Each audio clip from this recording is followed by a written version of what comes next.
Era un día como hoy, queridos amigos, según la leyenda y los datos históricos que se han podido recoger, empezó la guerra de Troya. ¿Cómo y por qué empezó la guerra de Troya? Por el rapto de una mujer. Este es el rapto más famoso de toda la historia. París, hijo del rey Príamo, algunos dicen París, otros dicen París, nosotros decimos París, hijo del rey Príamo de Troya, raptó a Helena. Helena era no solamente la esposa de Menelao, rey de Esparta, sino también la mujer más hermosa del mundo. Pues señores, por ese rapto se armó una coalición de naciones griegas que se hicieron a la vela para atacar Troya. Y esa coalición estaba comandada por el hermano de Menelao, Agamenón, rey de Micenas. La civilización de Micenas estaba en su cúspide.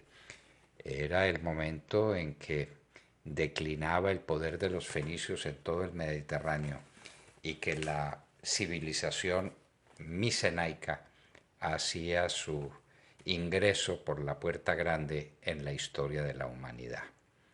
Viene entonces el cerco a la ciudad de Troya. Se ha dicho que fue el de Helena el rostro que fletó 1.000.000 de barcos.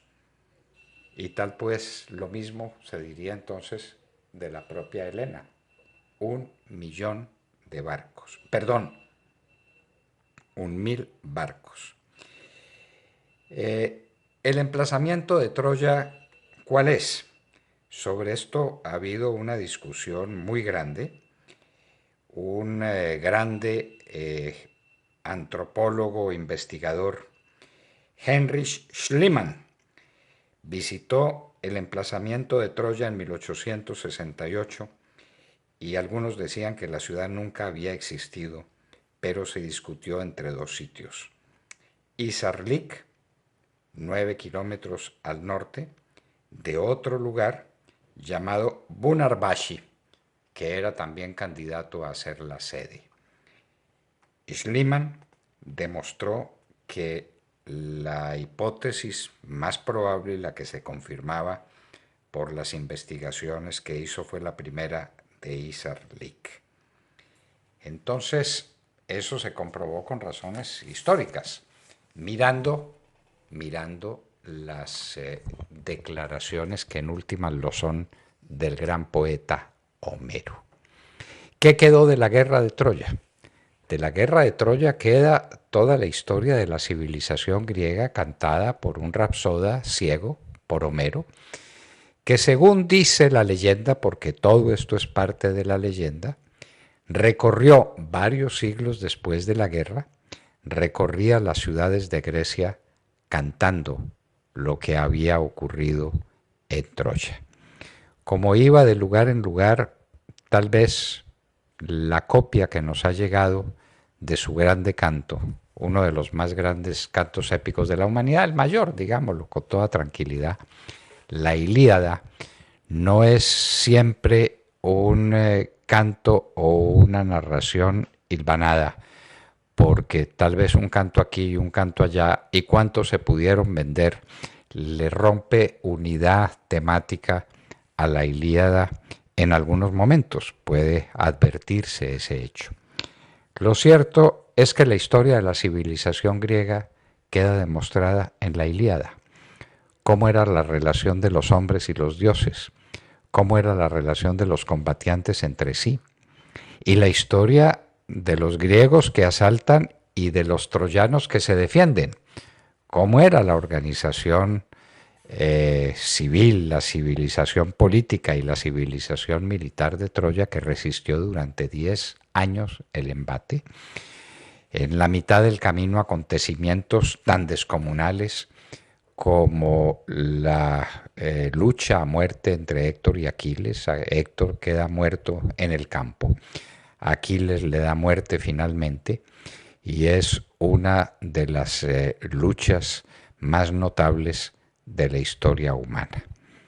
Pasan los tiempos, el cerco se estrecha, los troyanos se mantienen, no hay cómo penetrar en el recinto amurallado hasta que se le ocurre a Ulises lo que se le pudo ocurrir. Y vino el ingenio a derrotar al talento militar. Lo que no se habían logrado con miles de asaltos, se logra con una estratagema, la estratagema del caballo de Troya. ¿Qué queda de la Ilíada y de la Odisea? Lo esencial de la cultura griega. Después vendría Hesíodo, el otro gran poeta griego, que define en la teogonía muchos temas que habían quedado pendientes en Homero, o que los define, o que los contradice, o que los amplíe. La mitología griega, a la mitología griega no se le puede pedir unidad de materia. La mitología griega está dispersa en muchas obras, en muchos cantos perdidos en la historia y de los que se han recuperado pocas cosas. Lo cierto es que se ha hecho una historia sobre la mitología griega y que ella es parte esencial de la cultura humana. La mitología, la democracia, la organización política, la división en grupos sociales tan diferenciados y diferenciables como los que mandan, los que son el corazón de ese universo político que son los militares y finalmente los que están en las entrañas del monstruo permitiéndole la vida, que son los industriales y los comerciales y los artesanos, y finalmente unas bases formadas generalmente por esclavos de pueblos vencidos en las guerras. Toda esa historia queda patente, la grandeza de Grecia, sus fallas, sus falencias, sus relaciones con los dioses, su organización política, su forma democrática, su concepción del arte y de la belleza.